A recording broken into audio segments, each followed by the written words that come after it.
नमस्कार दोस्तों, कैसे हैं आप लोग। उम्मीद है आप सभी अच्छे होंगे। अखिलेश यादव योगी आदित्यनाथ के मजे ले रहे हैं क्योंकि योगी आदित्यनाथ को लेकर एक पिक्चर आई, वो सुपर डुपर फ्लॉप हो गई। इनके नेता ही देखने नहीं पहुंचे पिक्चर को, किसी ने ट्वीट नहीं किया, किसी ने उसको प्रमोट नहीं किया।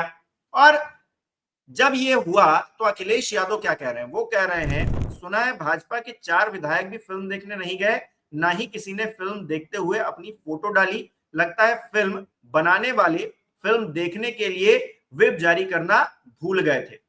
आगे वो कह रहे हैं कि ये पहली बार हो रहा है जब सदन में नहीं सिनेमा हॉल में सरकार गिर गई। अब ये जब मजे लिए जा रहे हैं इस तरीके से और 27 को लेकर प्रिडिक्शन की जा रही है, तो फिर क्या सियासी माहौल उत्तर प्रदेश में बन रहा है, बातचीत करेंगे। हमारे साथ संजय शर्मा जी मौजूद हैं।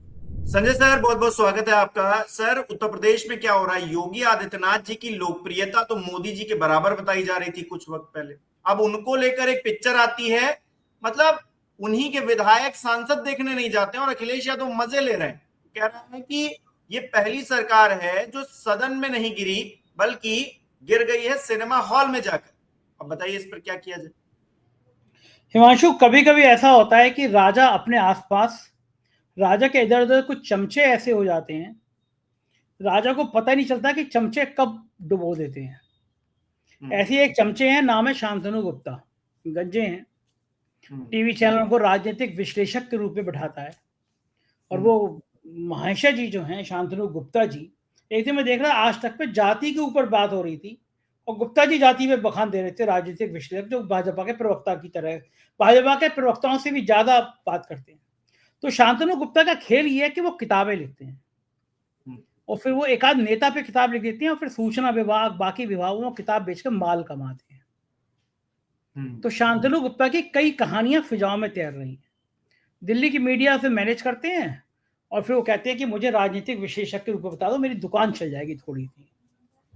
तो इन्हीं शांतनु गुप्ता जी ने योगी आदित्यनाथ जी पे किताब लिखी और फिर एक प्रोड्यूसर पटाया गया, उसको कहानी समझाई गई कि योगी जो है वो तो मोदी से भी आगे हैं, हिंदुत्व के नायक हैं, हिंदुत्व के ब्रांड हैं, तो आप पिक्चर बना डालिए। करोड़ों रुपए लगा दिए गए प्रोड्यूसर के कि साहब योगी आदित्यनाथ के पास पिक्चर बनेगी, पिक्चर चलेगी, बम्पर चलेगी। पिक्चर आ गई और पिक्चर सुपर से भी सुपर फ्लॉप हो गई, क्योंकि जो कहानी लिखी थी, जो शांतनु गुप्ता की किताब थी, वो किताब ही बिल्कुल, उसको तो माल बेचना था केवल। लेकिन मेरी समझ में ये नहीं आया कि ऐसे जो लोग हैं, ऐसे चमचे जो हैं, वो नेताओं का भी लुटिया डुबो देते हैं। अगर पिक्चर नहीं आई होती तो योगी आदित्यनाथ के बारे में भ्रम था कि भाई जनता के अंदर बड़ी दीवानगी है, जनता अपने इस नेता के लिए कुछ भी कर देती है। और मोदी और शाह उनको नहीं हटा पा रहे थे, तो यही बात कारण था कि उनको लगता था कि जनता के अंदर तो मोदी, योगी आदित्यनाथ का बड़ा टेम्परेचर है। तो पिक्चर होगी सुपर फ्लॉप। योगी आदित्यनाथ को भी लगा कि मैं तो समझ रहा था कि मेरा तो जादू बोल रहा है जनता में, या तो बॉक्स ऑफिस से ही फ्लॉप हो गई। बड़ा सरकारी अफसरों को लगाया गया, लेकिन पार्टी के किसी बड़े नेता ने ट्वीट नहीं किया कि यार योगी जी के ऊपर मूवी आ रही है, कितनी अच्छी मूवी है, देखने जाएं। मैंने कई बार देखा कि मोदी जी, शाह साहब ने कहीं तो लिखा हो, मोदी शाह ने नहीं लिखा तो किसी यूपी के मंत्री की हिम्मत नहीं पड़ी। मैंने सोचा कि ब्रजेश पाठक और केशव मौर्य कम से कम अपने बॉस के लिए एक दिन तो जाएंगे पिक्चर में। आजकल ब्रजेश पाठक धोती कुर्ता पहने लगे हैं, अटल बिहारी वाजपेयी का सेकंड अवतार हो गए हैं वो। केशव मौर्य को दिन में भी आजकल उत्तर प्रदेश के मुख्यमंत्री की कुर्सी नजर आने लगी है। तो मुझे लगा कम से कम ये मैनेज करने के लिए जाएंगे, लेकिन मैंने तो फोटो नहीं देखा, अगर कुछ चुपचाप देख आए हो तो। उसके बाद में किसी विधायक, इंपॉर्टेंट विधायक या मंत्री ने ट्वीट किया हो कि साहब हम भी जाएंगे, वो भी नहीं दिखा। फिर ठाकुर विधायकों ने मीटिंग करी, डिनर किया, उसकी भी चर्चा उतनी नहीं हुई। तब योगी आदित्यनाथ को समझ में आया कि ये गेम तो पलट गया। तब तक आई लव मोहम्मद के नाम पे एक नया अभियान शुरू हुआ। तौकीर रजा, जो बरेली में भारतीय जनता पार्टी की बी टीम कहलाते हैं, मैं वहां पे स्टार न्यूज का ब्यूरो चीफ रहा हूं, मुझे पता है, मैंने वहां ईटीवी, स्टार न्यूज दोनों में रहा हूं। तौकीर रजा बड़े बढ़िया मित्र हुआ करते थे, मैंने उनका खाना भी खाया है, चाय भी पिए, मैंने कितनी मुलाकातें हैं तौकीर रजा से मेरी। एक बार विष्णु प्रसाद ने कहा हम तलवार बांटेंगे, तौकीर रजा तुरंत आगे हम कटार बांटेंगे। माहौल गरमाया, बीजेपी चुनाव जीत गई। तो बरेली में किसी भी पत्रकार से, प्रबुद्ध पत्रकार से, किसी भी आदमी से पूछ लीजिए, वो कहेगा तौकीर रजा बीजेपी की बी टीम है। और ऐसी बी टीम बड़ा काम करती है। ऐसी बीटिंग जलूस निकालती हैं, छोटे छोटे बच्चों के हाथ में आई लव मोहम्मद लिख के दे देती हैं। मोहम्मद साहब का नाम बड़ी तहजीब के साथ लिया जाता है, ऐसे तख्ती पर नहीं लगा के लोग घूमते, छोटे छोटे बच्चों के हाथ में नहीं देते। आसिम बकार का मैं एक वीडियो दे रहा था, हमारे शॉट लगाया, उसमें आसिम बकार ने कहा है कि मोहम्मद साहब तो हर दिल में वैसे ही प्रिय है, हर एक के लव में है, हर एक के प्यार में है। छोटे छोटे बच्चों को तख्ती लगा के दिखाना कौन सी अकलमंद की बात है। देखिए कभी कभी नाटक ऐसे खेले जाते हैं कि लोगों को समझ नहीं आए, फिर तौकीर रजा गिरफ्तार होते हैं, फिर जेल में चले जाते हैं। मुझे आज ही किसी ने बताया तौकीर रजा की बड़ी खातिरदारी हो रही है जेल में, बाहर नहीं होती, वो जेल के अंदर हो रही है। अब जब हम वांगचुक आ सकते हैं,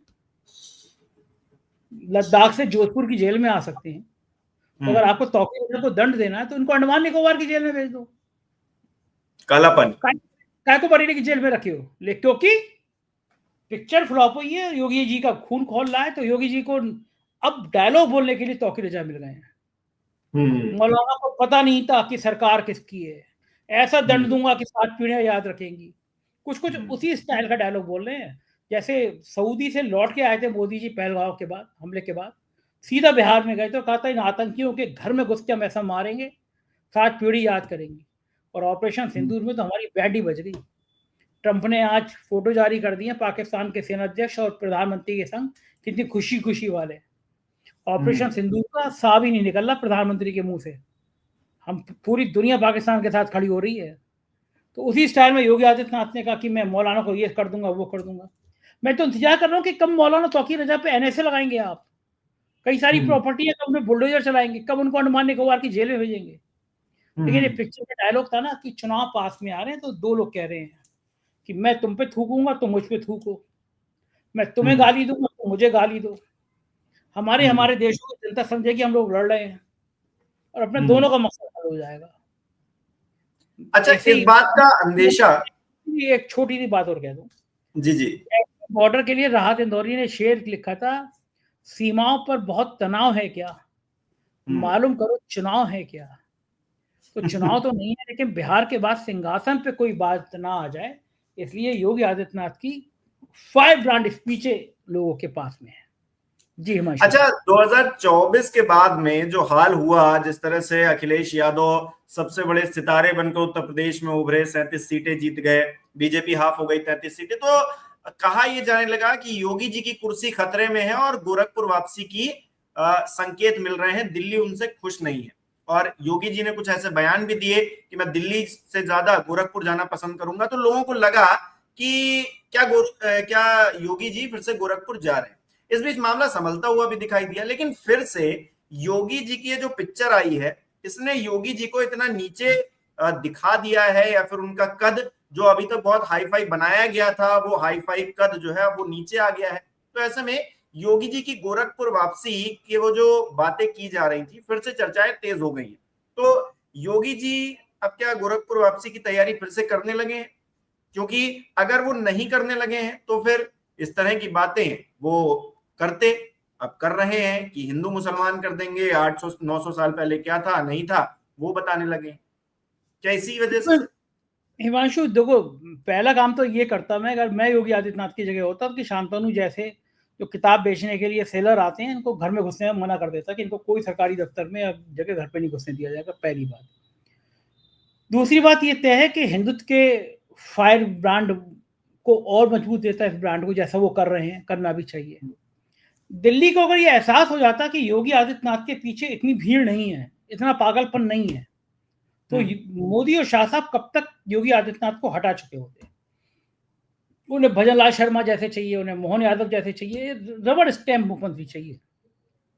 इसमें कोई दो राय नहीं है कि 6-7 सालों में योगी आदित्यनाथ ने भी दिल्ली को बहुत चैलेंज किया है, कई बार चैलेंज किया है। और दिल्ली को भी लगता है कि नितिन गडकरी, वसुंधरा राजे, शिवराज सिंह चौहान, योगी आदित्यनाथ, ये जो पूरा चौकड़ी बन गई है, इससे मोदी साहब को भी अच्छा नहीं लग रहा, और शाह साहब को तो लग रहा है कि मोदी के बाद मैं हूँ, योगी कहाँ से आ जा रहे हैं, ये कहाँ से घुसे जा रहे हैं। तो योगी ने अपने आप को ब्रांड तो बनाया, लेकिन ये बात तय है कि दिल्ली ये डरती है कि अगर योगी गोरखपुर गए तो खेल बिगाड़ देंगे। वो पहले भी भारतीय जनता पार्टी के कई प्रत्याशियों के खिलाफ प्रत्याशी खड़ा कर चुके हैं। भारतीय जनता पार्टी के सांसद हैं राधा मोहन जी, जो अब बीजेपी में एमपी बने हैं, लेकिन वो तो एक टाइम में बीजेपी के खिलाफ ही योगी आदित्यनाथ ने उनको खड़ा कर दिया था। तो योगी आदित्यनाथ अगर गोरखपुर गए तो कम से कम पूर्वोत्तर के कई सीट जगह पे वो बीजेपी का खेल खराब कर सकते हैं। दिल्ली इससे डरती है। लेकिन दिल्ली की समस्या ये है कि जिस तरह योगी आदित्यनाथ ने एक जाति विशेष की बात की है, एक पॉडकास्ट में उन्होंने कहा कि मुझे तो गर्व है ठाकुर होने पर, भगवान राम भी इसी कुल में पैदा हुए। मैं चौंक गया, मुझे लगा गेरू बस पहने वाले आदमी की जाति कैसे हो सकती है, वो तो सबका होता है। लेकिन योगी जी को लगा कि अब अगर यहाँ से हटाएंगे तो मैं ठाकुरों का बड़ा नेता बन जाऊं। राजनाथ सिंह के बाद जगह खाली है, तो करणी सेना के आंदोलन को हवा दे दी गई। जिनका कोई अस्तित्व नहीं था वो करणी सेना के लोग भी लड़े, जुटे, आंदोलन किया। एक दलित सांसद के खिलाफ, रामजी लाल सुमन के खिलाफ बड़ी बड़ी बातें की। तो योगी आदित्यनाथ जाएंगे तो खेल बिगाड़ेंगे। इस लाइन पे काम चल रहा है। अब इसमें और दिल्ली में कौन कितना भारी होगा ये हिमांशु देखने की बात है। लेकिन फिलहाल इस पिक्चर ने योगी आदित्यनाथ का बहुत बड़ा नुकसान कर दिया, इसमें कोई शक नहीं। अच्छा, अखिलेश यादव एक लाइन लिख रहे हैं सर अपने ट्वीट में, कह रहे हैं 24 के बाद एक बार फिर से मतदाता 27 में दोबारा इन्हें नकारेंगे, इनके अहंकार का भूत उतारेंगे। अखिलेश यादव बहुत ज्यादा कॉन्फिडेंट नजर आ रहे हैं 27 को लेकर। क्या उन्होंने कुछ एक्स्ट्रा अर्न कर लिया है राजनीति में जिसकी वजह से वो इतने कॉन्फिडेंट हैं, या फिर जो सामने वाला प्रतिद्वंदी है वो उनको कमजोर नजर आ रहा है? लेकिन कहा यह जाता है कि सामने वाले को कमजोर समझना नहीं चाहिए। असल में जो पिछड़ा दलित मुसलमान पीडीए की राजनीति जो अखिलेश यादव ने तैयार कर दिया जमीन, उसमें बीजेपी के लिए बड़ी परेशानी हो रही है। ये जो तौकीर रजा वाला कांड हुआ है वो इसी है कि माहौल इतना गर्म कर दो कि हिंदू जाति में ना बने, वो एक हिंदू बन जाए। वो यादव ना बने, वो मौर्य ना बने, वो कुर्मी ना बने। लेकिन बड़ी परेशानी है क्योंकि अब दलितों पिछड़ों को समझ में आ गया कि बीजेपी तो ऊंची जाति की पार्टी है।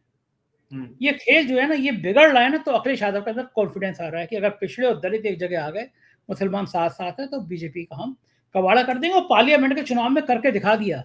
एक चैनल पे चल रहा था पार्लियामेंट के चुनाव से 2-3 महीने पहले सर्वे, उसमें दिखा रहे थे 1 या 2 सीटें इंडिया गठबंधन की। और हमने, हमारा रिकॉर्ड है 4P में पड़ा हुआ है, मैंने उसी दिन शो किया था कहीं ऐसा ना हो इंडिया गठबंधन एनडीए से आगे निकल जाए। तो लोगों ने मजाक उड़ाई थी। मैंने कहा था कि 40 सीटें तक आ सकती हैं, ऑन कैमरा रिकॉर्ड में है ये बात। तो लोग कह रहे थे तो हवा में है। बात हमारी सही हुई। पार्लियामेंट के चुनाव में मोदी जी जो कहते थे अब की बार मोदी सरकार, उस घमंड को यूपी ने तोड़ दिया। उन्हें अल्पमत की सरकार बनानी पड़ी, नीतीश नायडू के पैर छूने पड़े। तो ये यूपी के अंदर अखिलेश यादव ने बहुत पिटाई की है, बीजेपी दर्द से करा रही है। 27 में पिटाई ना हो इसकी तैयारी चल रही है। जी, बहुत बहुत शुक्रिया सर तमाम बातचीत के लिए, बहुत बहुत धन्यवाद। तो दोस्तों हमें कमेंट करके बताइए क्या आप पिक्चर देखने गए हैं, और पिक्चर अगर आपने देखी है तो आपको कैसी लगी, और नहीं देखने गए हैं तो क्यों नहीं देखने गए हैं, ये भी हमें कमेंट करके आप जरूर बताइए। इस तमाम विवाद पर आपकी क्या राय है वो भी आप कमेंट करके हमें बता सकते हैं। इस वीडियो को लाइक करना, शेयर करना मत भूलिएगा। हमारे चैनल को सब्सक्राइब नहीं किया तो वो भी जरूर कीजिएगा।